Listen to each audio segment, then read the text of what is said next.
이제 로마서 1장에서는 18절부터 32절까지는 일반적으로 모든 인간들, 특히 이방인들, 하나님을 모르는 사람들, 이 사람들에 관한 이야기였습니다. 가장 일반적으로 얘기한 거죠.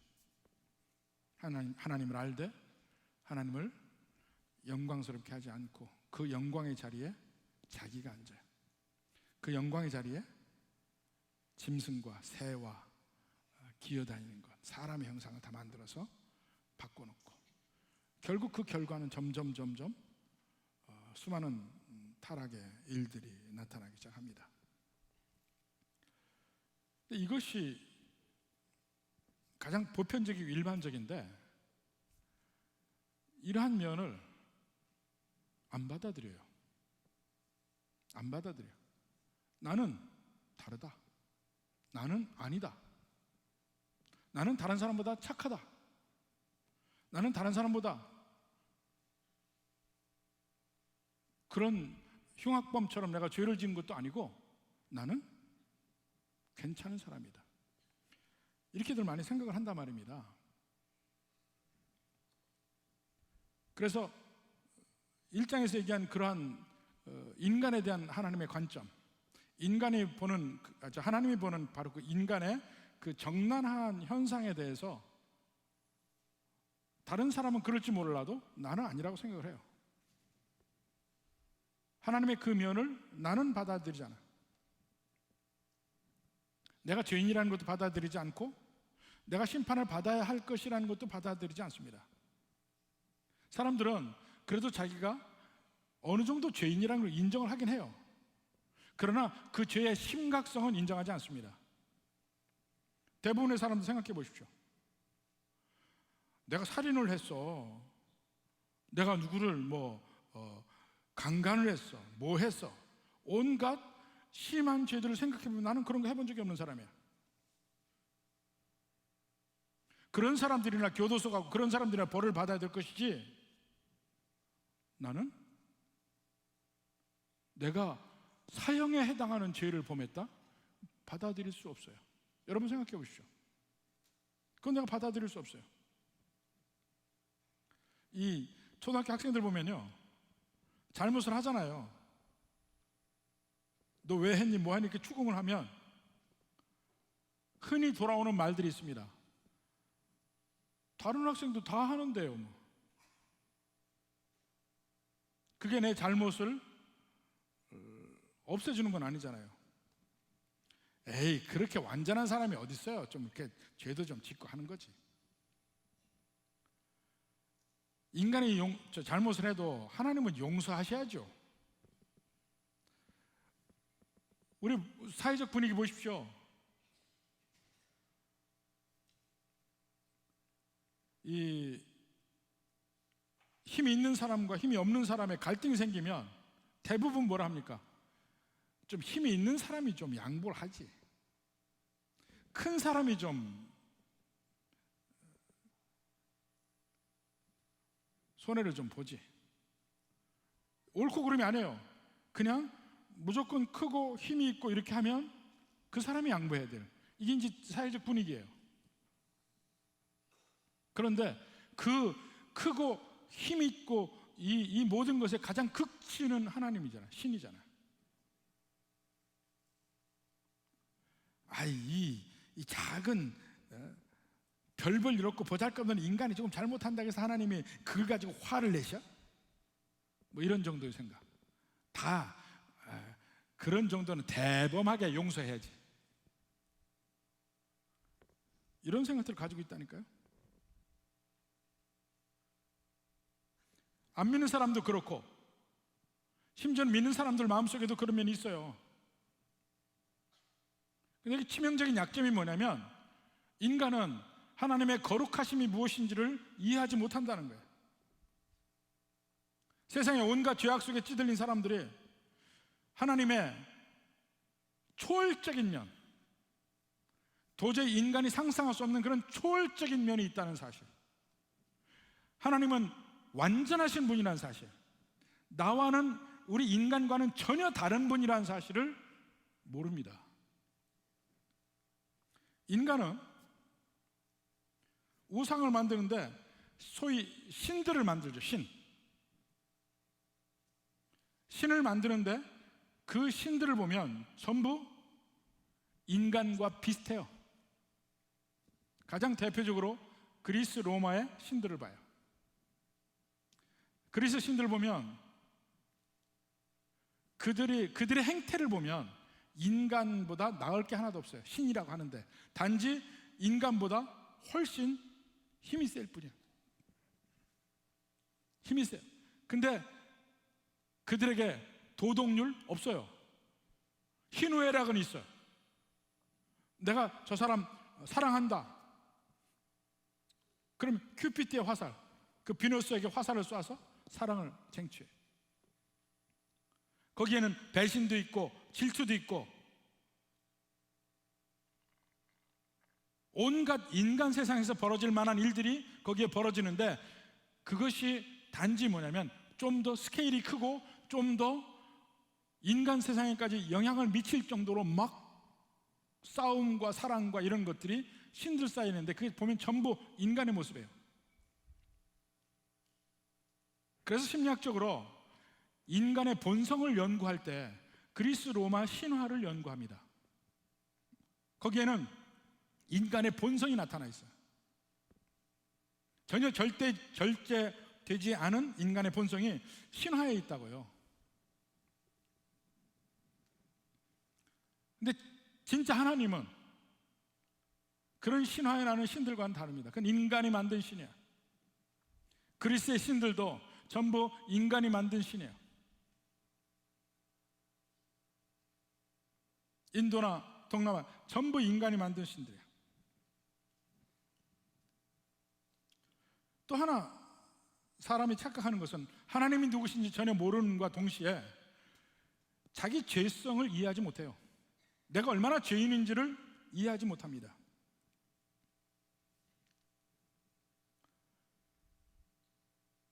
우리는 흔히 지난번에 얘기했죠. C.S. 루이스가 이야기하던 인간의 죄악된 부분을 보면 두 가지 면으로 나눈다고 했어요. 짐승을 닮은 면과 마귀를 닮은 면이 있어요. 근데 인간은 짐승을 닮은 면은 추하다고 알아. 온갖 탐욕과 식욕과 성욕과 이런 것으로 해서 범죄가 나오는 그 모든 것은 짐승을 닮은 것들이에요. 그건 추하다는 거 다 안다니까. 거기에서 살인이 나오고 거기에서 온갖 간음과 음행과 이런 모든 것들이 나와. 온갖 욕심이 나오고. 근데 마귀를 닮은 거는 그렇게 죄라고 생각 안 해요. 마귀를 닮은 게 뭡니까? 교만한 거.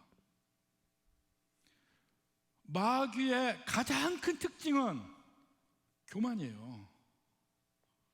교만한 거.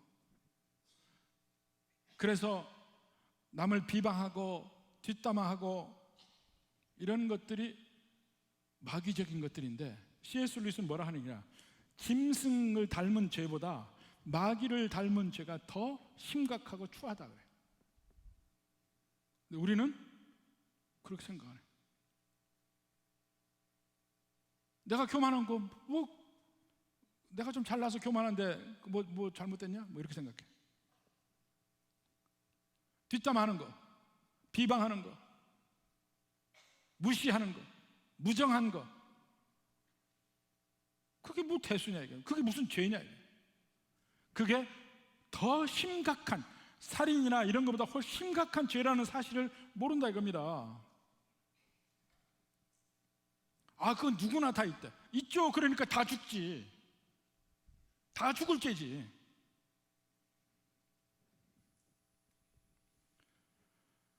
근데 인간 세상에서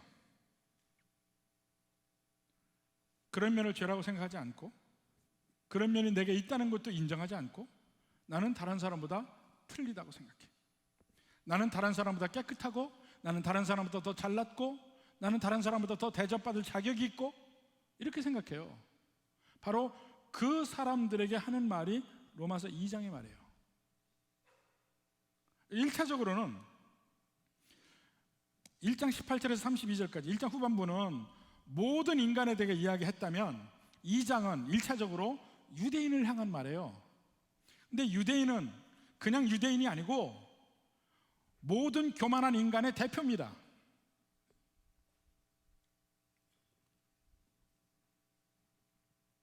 수없이 많은 소위 종교적인 사람들, 종교적이라 깨끗하잖아요. 어디 사원이나 절에 있는 사람들, 많은 도덕적인 사람들, 법업소서 사는 사람들, 예수님 안 믿는데 법업소서 사는 사람들이 있어요. 나는 그래도 내가 뭐 신은 안 믿지만 나는 착한 사람이라고 생각하는 사람들이 있다니까요. 그 대표가 여기 나오는 유대인들이에요. 유대인들은 그들에게는 근거 없는 자존심이 있습니다. 물론 근거가 있긴 있죠. 성경이 있으니까. 근거 없는 자존심. 나는 무슨 짓을 해도 지옥에 안 갈 거다.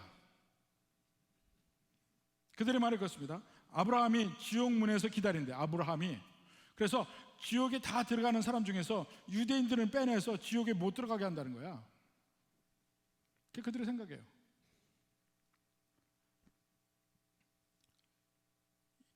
이 2, 3세기 초기에 트라이퍼라고 하는 유대인 철학자가 있습니다. 그가 뭐라 하냐면 유대인들은 죄인이건 아니건 하나님을 믿던 안 믿던 불순종하다는 관계없이 유대인은 하나님 나라에 들어간다, 이렇게 선포했어요. 또 구약성경 중에 외경, 솔로몬의 지혜사라는 외경에 보면 같은 말이 있어요. 유대인들은 다 어차피 소위 천국에 가요. 그들의 기도 속에 뭐가 있냐? 이방인들은 벌 주시고 우리는 천국 가게 하옵소서. 자기들이 이방인과 똑같이 지옥에 갈 수 있다는 사실은 꿈에도 생각 안 하는 거예요. 근데 그들을 향해서 너희도 지옥 간다 하고 얘기하는 게 2장의 말씀이에요. 봅시다. 그러므로 남을 판단하는 사람아, 이게 1차적으로 유대인이에요. 모든 이방인들을 판단해.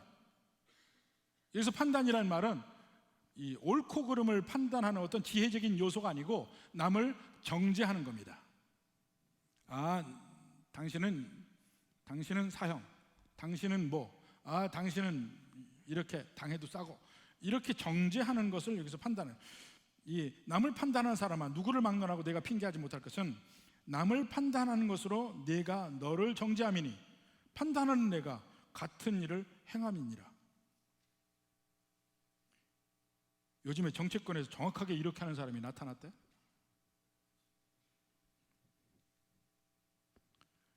더 사람들이 분노하는 이유가 계속 그 사람이 공격한 이 일을 그대로 자기가 한 거, 그것 때문에도 사람들이 분노한 것 같아요.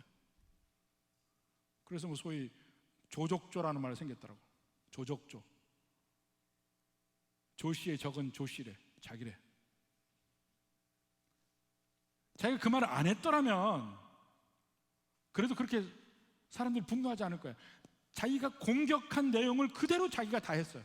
너무나 똑같아요. 근데 그게 그 사람뿐이 아니고 수없이 많은, 자기는 깨끗하고 자기는 남보다 낫고 이렇게 생각하는 사람들이 다 그렇다는 거예요. 예외 없이 다 그렇다는 거예요.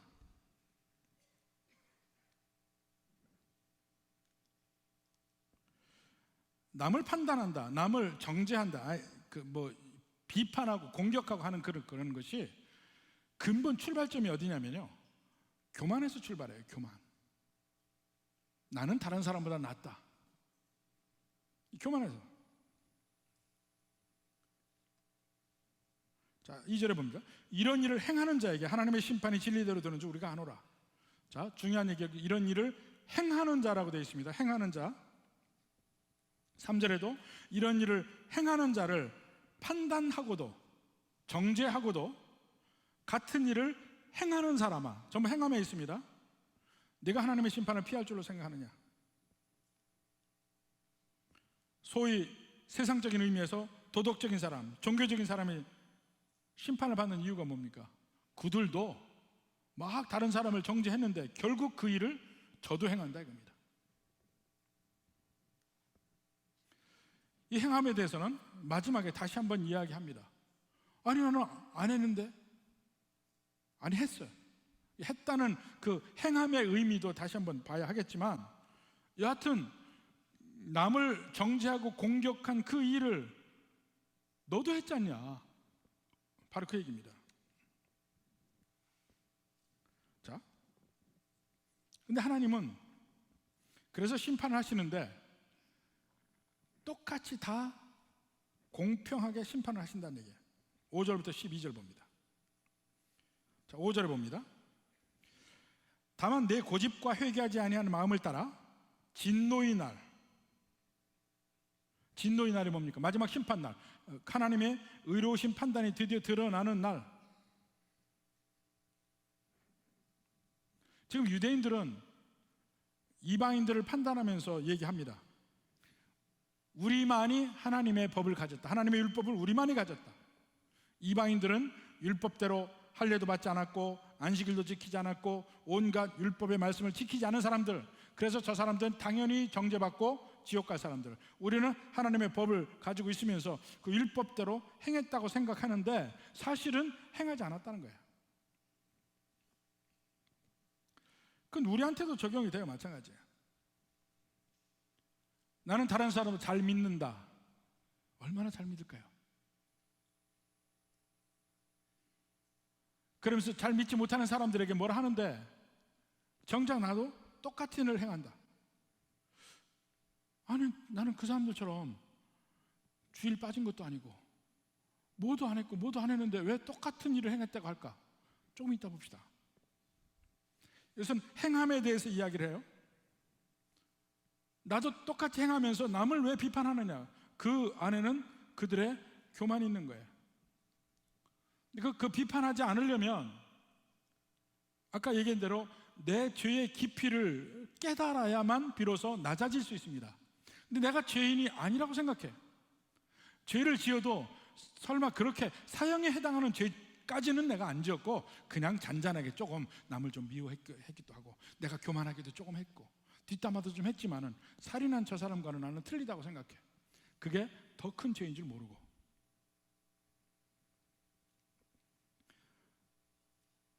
그 다음에 6절에서 11절까지 보면 계속 행함을 하면서 행위대로 보응하신다는 면을 이야기합니다.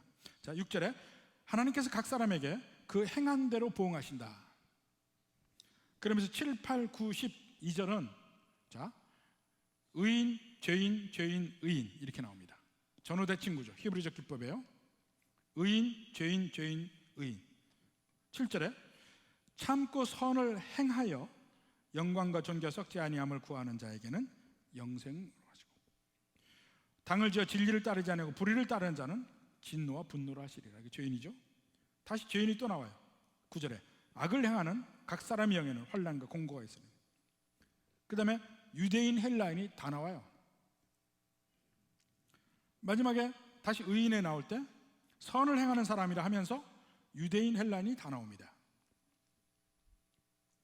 지금 여기서는 기준점이 율법을 가지고 있느냐 아니냐가 아니에요. 행했느냐 안 했느냐, 행함이 있느냐 없느냐, 그게 기준점이야. 유대인들 율법을 가지고 있지만 행함이 없지 않냐? 헬라인들 율법이 없지만 행함도 없지 않냐? 행함이 없는 너희들 다 죄인, 행함이 있는 너희들 다 의인. 행함으로 구별을 했습니다. 그래서 행위대로 보응하신다고 6절에서 이야기를 해요. 그리고 그 뒤에 차별이 없다는 면을 12절부터 16절까지 봅시다. 먼저 12, 13절에 보면 율법 없이 범죄한 자는 또한 율법 없이 망하고 율법이 있고 범죄한 자는 율법으로 말미암아 심판을 받으리라. 하나님 앞에서는 율법을 듣는 자가 의인이 아니요 율법을 행하는 자라 의롭다 하심을 얻는다 그랬는데, 자, 여기서 초점은 다시 행함이죠. 행했느냐 안 했느냐. 이 듣는다는 것도 13절에 듣는다는 것도 원래 히브리적 표현에 듣는다는 것은 보통 청종한다고 표현합니다. 듣는 것은 반드시 순종과 직결 같이 연결되어 있어요. 근데 여기는 그 말이 아니야. 진짜로 귀로 듣는 것만 얘기해. 행함이 빠진 듣는 것과 듣고 행함과 비교하고 있는 거예요. 여기서 보면 율법이 있는 사람과 없는 사람의 차이를 뭐냐면, 율법이 있는 사람은 율법이 있고 율법이 없는 사람에게는 양심이 있습니다. 두 가지가 어떻게 연결이 되냐면, 율법의 기능이 뭡니까? 율법의 기능은 율법 아래에 있는 사람들이 그들의 행함을 율법에 비춰봐요. 아, 내가 죄인이구나. 그리고 이 율법을 절대로 내가 행할 수 없구나. 이것을 알게 하는 거울과 같아요. 거울. 양심은요? 양심도 이 율법하고 똑같아요. 율법을 가진 사람에게 율법대로 행하게 만드는 능력이 없습니다. 양심도 양심 있는 사람이 그 양심이 그 사람으로 하여금 선한 길로 가게 하는 능력이 없어요. 이게 굉장히 중요한 얘기입니다. 너는 양심도 없냐? 양심이 있어봤자 좋은 일 못합니다. 양심이 사람을 선하게 만드는 능력을 주는 게 아닙니다. 그럼 양심이 뭐냐 하면 마치 율법과 똑같은 역할을, 내가 잘못하고 죄를 지었구나 하는 것을 깨닫게 만드는 것뿐이에요. 선한 길을 가게 하는 게 아니라고요. 마치 이 난로 위에 뜨거운 물이 있어요. 만지면 뒤어. 근데 어린아이가 만지고 아차 하고 뜨거워서 손을 뗐습니다. 손을 댔잖아요. 다음에 만지겠어요? 안 만지겠어요? 안 만지죠. 댔기 때문에 양심이 그 역할을 하는 거예요. 선하게 하는 걸 못해요. 근데 이 악한 일을 하면 꼭 인간의 마음에 상처가 남습니다. 이 악한 일에 자국이 남아요. 근데 그게 고통스러워요. 악한 일을 하면 고통스럽다고. 그 기억이 차곡차곡 저장되는 저장소가 양심이에요. 율법도 사람에게 선하게 가는 길을 가게끔 능력 주는 게 절대로 아니에요. 율법은 계속해서 너 이 죄 졌지 이렇게 보여주는 역할을 해요. 양심도 계속 너희 죄 졌지 보여주는 역할을 하는 뿐이야. 양심은 절대로 능력이 아닙니다. 기록소야. 그러니까 율법이 있는 사람은 율법으로 망하고 율법이 없는 사람은 양심으로 망하고 모든 사람이 망하는 거예요. 다. 모든 사람이 지옥행인 거예요.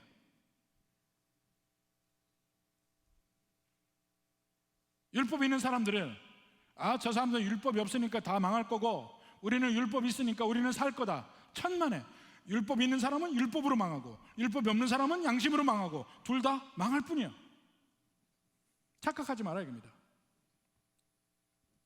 그러니까 외면적인 그 어떤 면, 하나님과 가까이 할 수 있는 어떤 도구를 내가 가졌다고 해서 내가 다른 사람보다 더 착하진 않다 이겁니다. 그러니까 외면적인 면에서 내가 성경책 가지고 있고 내가 다니는 교회가 있고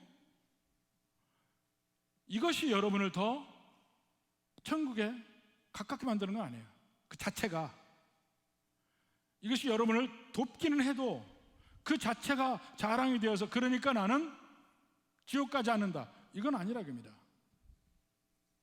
제가 목사라는 타이틀을 가졌다고 해서 내가 지옥 가지 않는다, 그건 아니라 겁니다.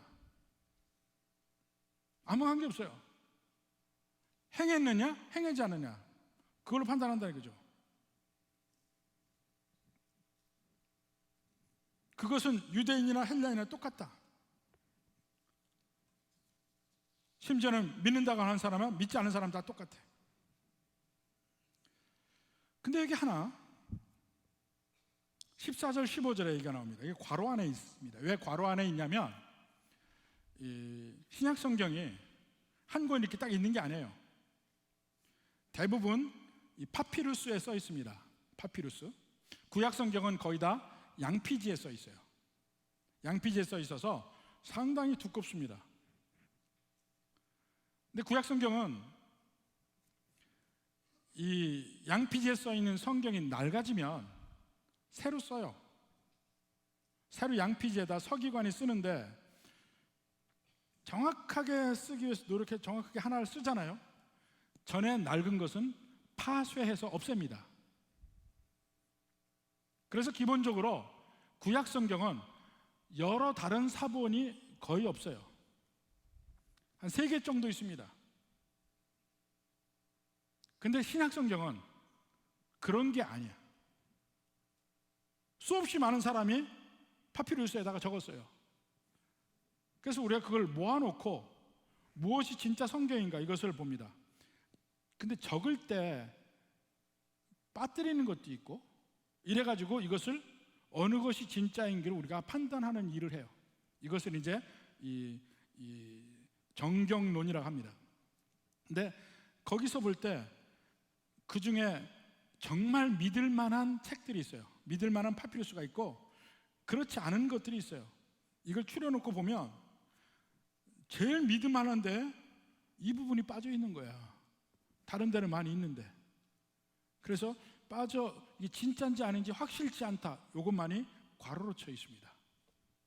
그래서 괄호로 쳐 있는데 여기에 있는 것을 한번 얘기하면, 자, 율법 없는 이방인이 본성으로 율법의 일을 행할 때는, 여기 보면 마치 율법 없는 이방인은 자기 이성으로 본성으로 착한 일을 행함이 있을 수 있다 이렇게 얘기하는 것 같은데 사실은 그렇지 않습니다. 여기에 나오는 율법 없는 이방인 그리스도인을 말합니다. 이방인 그리스도인으로서 그 심령이 이미 변해서 본성이 바꿔진 사람이에요. 그 마음속에 새 언약, 하나님의 새 법이 들어와 있는 바로 그 사람을 얘기해요. 그 사람이 하나님의 은혜 안에서 그 본성대로 하나님 말씀대로 지켜 행하면 율법 가지고 있는 유대인 그들과는 틀리다. 이 사람들이 천국 가는 사람들이라는 거예요. 그러니까 율법 없는 이방인이 본성으로 율법의 일을 행한다는 것은 믿음의 결과로서의 선행을 이야기합니다. 믿음의 결과로서 하나님 뜻대로 행함을 이야기하는 것입니다. 마음에 새긴 하나님의 법의 결과로서 행위가 나타나는 것, 그걸 얘기하는 거예요. 유대인들에게 이야기합니다. 새로 예수 믿은 저 그리스도인들을 봐라. 이방인 그리스도인들을. 그들은 원래 율법이 없는데도 율법에 있는 대로 그들이 행하지 않느냐. 또 다른 하나님의 법이 있기 때문에 그런 것이다. 그게 복음이다. 그 얘기입니다. 원래 본성, 양심에서 선한 능력을 행할 능력이 있어서 행한다는 개념이 절대로 아닙니다. 절대로 아니에요. 그래서 양심은요, 마지막 날 심판대 앞에 설 때 그 양심 속에 내가 평생에 한 모든 일의 기록이 다 나올 겁니다. 제가 처음에 예수님 믿을 때 저희 교회에 다른 교회에 간증하는 사람이 한 분 왔어요. 그 사람이 누구였냐면 후라이보이 곽규석 씨예요. 곽규석 씨가 왔는데 간증을 하는데 그 6.25 전쟁통에 죽을 고비를 넘길 때에 이제 나 죽었구나 하고 생각하는 그때에 그 찰나의 순간에 어려서부터 자기가 살았던 것이 마치 필름처럼 쫙 다 지나가더래요. 한꺼번에. 그게 천국의 기록 속에 있는 게 아니고요, 내 양심 속에 있습니다. 양심에 그게 내가 잊어버리고 아니고 부인하고 모든 것이 다 기록되어 있어요. 아마 마지막 심판날에 심판대 앞에 서면 내 양심 속에서 모든 기록물 끄집어내서 다 보게 할 거야. 그리고 너 할 말 있냐? 물어볼 거야.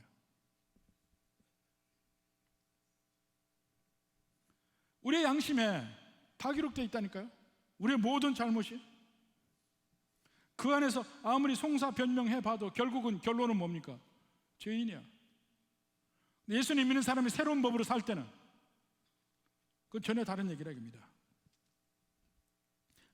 마음에 새긴 율법의 행위를 나타내는, 이 율법은 모세 율법이 아니에요. 마음에 새긴 새로운 법이에요. 복음의 법. 그걸 드러낼 거라입니다.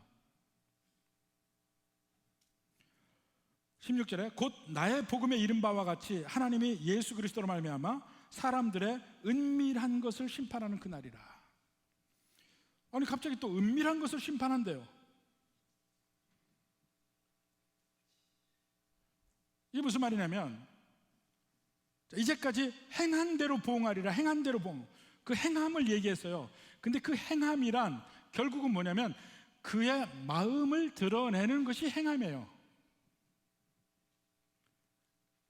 교만한 사람들은 자기 마음을 자기가 속입니다.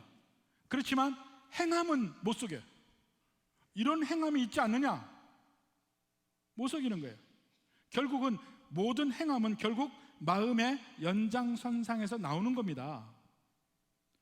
그러면 율법 없는 이방인이라고 할 때는 그들의 행함이 왜 있느냐? 그들은 마음의 법이 바뀌어 있기 때문에, 복음의 법으로 새 언약으로 바뀌어 있기 때문에 그 행함이 나올 수 있다는 거예요.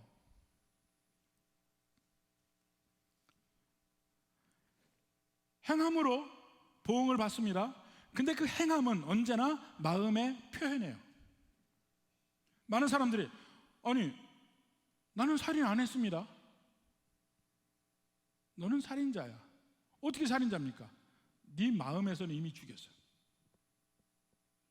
이 차이가 뭐냐면요, 제가 죄의 나무를 이야기할 때 언제나 얘기하던 겁니다. 도둑놈이 도둑질하러 수포에 갔어요. 조심조심 내가 도둑질할 물건을 집어 보니까 아무도 안 봐. 그래서 도둑질을 성공해서 갔어요. 이 사람은 누구예요? 도둑놈. 또 다른 도둑놈이 갔어요. 훔치려고 하는데 마트 직원이 쳐다보고 있어요. 못하고 그냥 나왔어요. 이 사람 누구예요? 도둑놈. 행위로 판단하는데 그 행위가 없더라도 그 행위를 마음속에 은밀한 것이 그 행위로 보고 죄인이라 받는 거예요.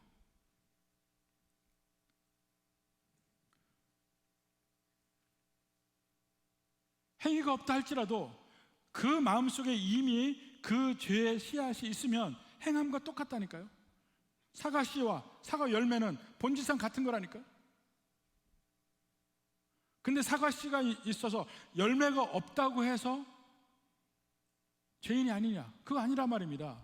근데 많은 경우에 열매를 맺어요. 여러 가지 형태로 열매를 맺습니다. 근데 그 열매 나는 아니라고 할 때 열매를 봐라. 이게 행위대로 보응한다는 얘기고, 그 열매도 없는 사람에게 다시 더 얘기하는 것은 이 열매와 마음이 연결되어 있다는 걸 얘기하고 있어요. 마음에 새긴 율법의 행위를 나타낸다. 또 사람의 은밀한 것을 심판한다. 이게 다 그 얘기입니다.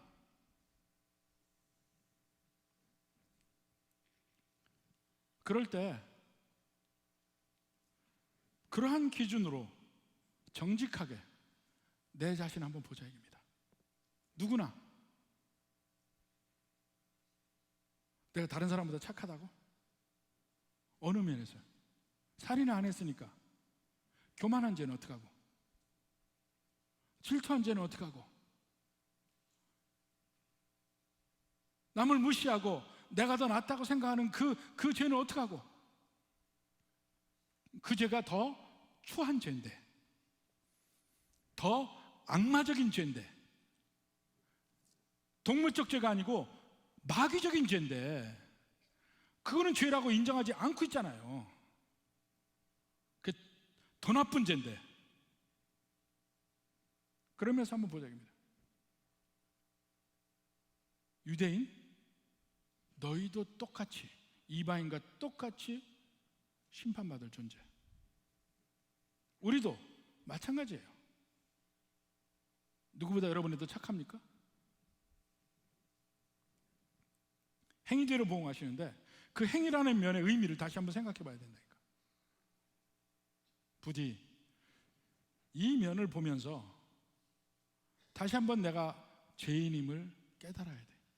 얼마나 추악한 죄인인가를 깨달아야 돼. 그게 우리 은혜의 시작점이에요. 은혜의 출발점이에요. 정말 내가 예수님이 안 계시면 내가 안 되는구나, 이것을 먼저 깨닫는 출발점이 내가 진정 얼마나 더럽고 추악한 죄인인가, 이것을 먼저 본질적으로 이해하는 것입니다. 이것은 유대인에 대해서 얘기했지만 모든 유대인과 같은 존재들, 교만한 존재들, 우리를 향한 말입니다. 부디 이 안에서 진정 은혜의 출발점을 제대로 잡을 수 있기를 주님의 이름으로 축원합니다. 기도하겠습니다.